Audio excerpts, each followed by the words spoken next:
New York Comic Con and NCM Metaverse. I am Tiffany Smith, and I am so excited to be here with you to discuss The Sandman Returns with the cast and the creators of The Sandman Act 2, presented by DC and Audible.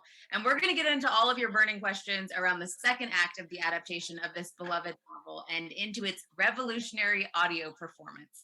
Like I said, I am Tiffany Smith, and as many of you know, Audible and DC have joined forces to create the first ever audio production of the New York Times best-selling series, The Sandman, written and executive produced by acclaimed storyteller Neil Gaiman. It is my pleasure to welcome the mastermind behind the Sandman universe to New York Comic Con, Neil Gaiman. Hello, sir. Along with director Dirk Maggs, the voice behind the Lord of Dreams himself, James McAvoy, clapping and cheering for himself. I love it. And the voice behind Merv Pumpkinhead, Kevin Smith. How are you guys doing? Hey, Tiff. What do you guys think it is about Morpheus and this story that resonates so well, that makes people, like Kevin say, like, I got to be a part of this, or like me growing up reading it where I'm like, I got to be a part of this conversation. We can start with you, James. Well, I think it's Neil's imagination. It's wild, and it's not the same thing one week to the next. It's not the same thing one page to the next sometimes. It feels like, not just like it's a playground for his imagination, but it ended up, that is one thing that it definitely is. It's just a sort of multifaceted, multicolored palette for his incredible imagination and mind to go ballistic. And yet, because he's such a good storyteller, it's not just a big mess of imagination either, you know? It's a beautiful and compelling thing tied together with these characters that you get so into. So for me, that's what that kept me going, was the humongous variety in tones and genres. Even it's not just one genre, you know, it's many, many things, and in character as well, leading you all the way through it. So well done, Neil. Yeah, thank you.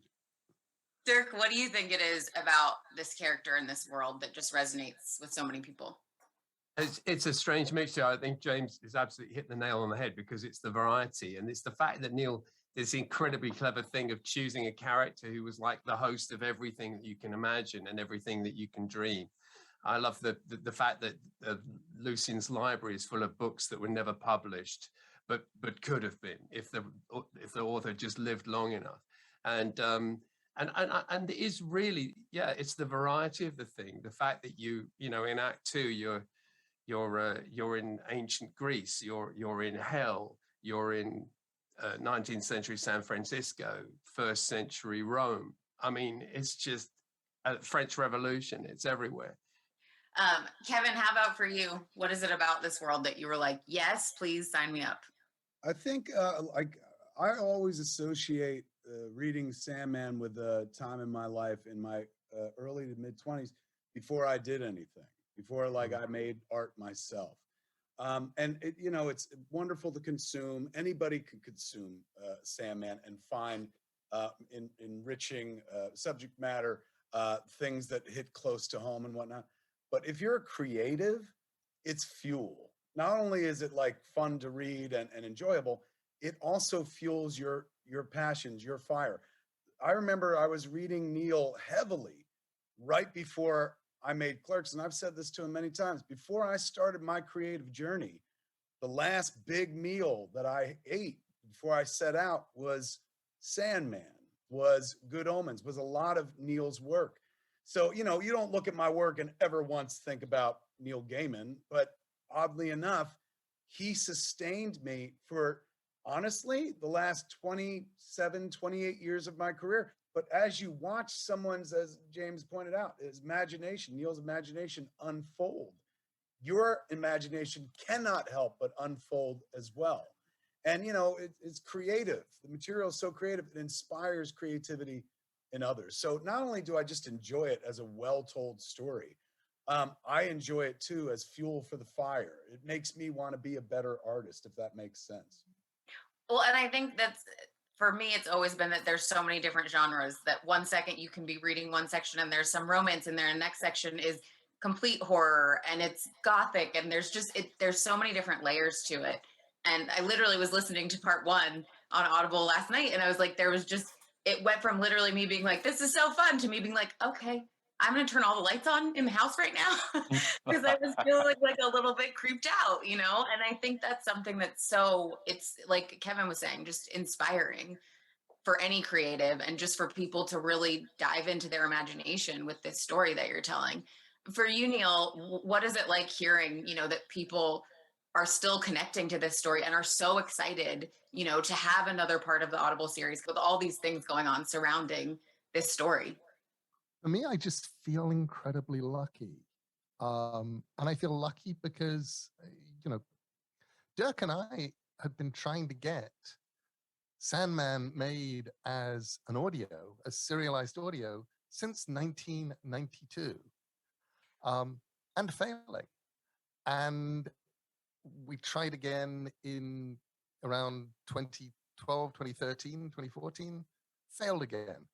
And the fact that we're now in a world in which Audible can actually step up to the plate, can give us something that we don't have to change. It's, I finally got to make the audiobook versions of graphic novels. How weird and wonderful is that? And yet it's really, it's so logical.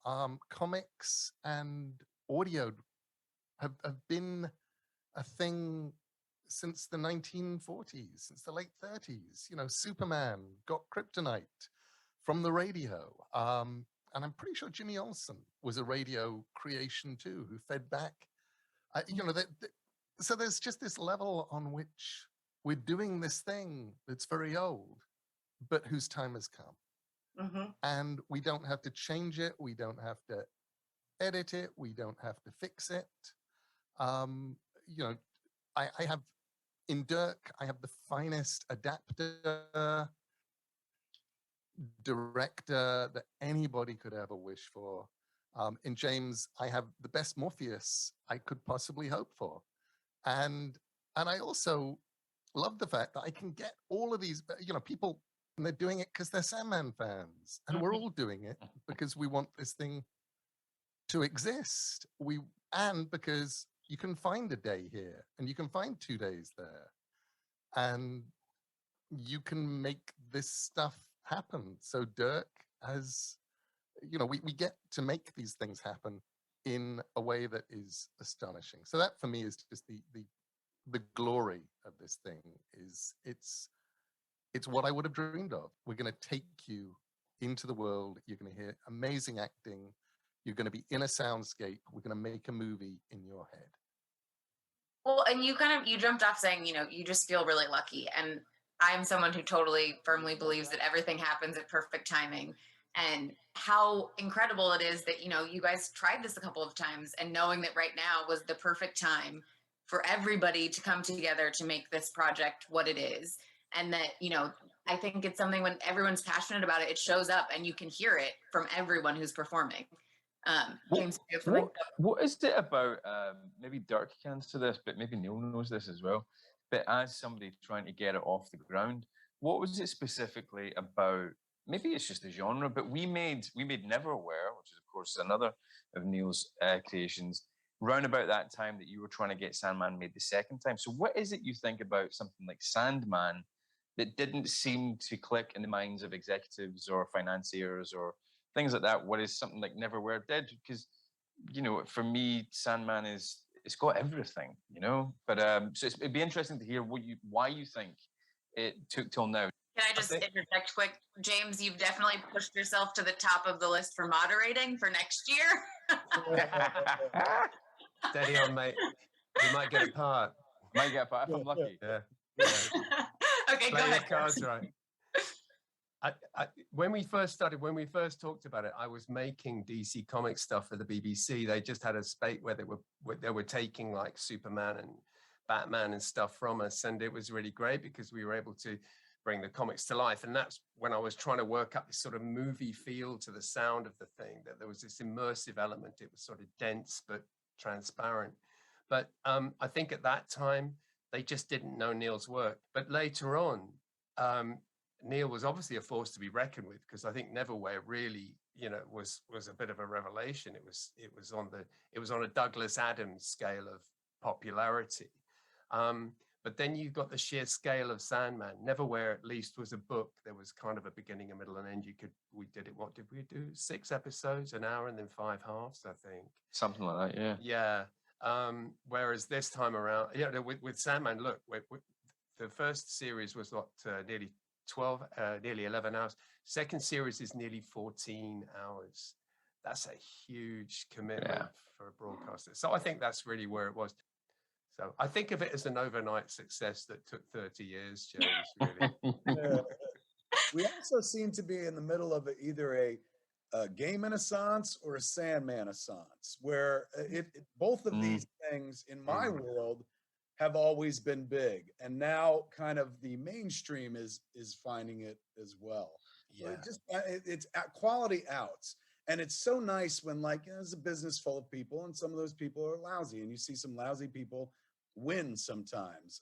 It's nice to see talent, true talent, and good people ascend. It's, maybe also technology has caught up with Neil's imagination at this point. You can show these things or hear these things in a way that we couldn't when you were starting in the 90s, right? So true. In fact, the internet's been the saving of it. Seriously, I thought I'd have to get work in the local hardware store about 15 years ago. Things went so quiet. I want to operate that paint machine that goes digga, digga, digga, digga, digga. But anyway, enough of my private life and my frustrations.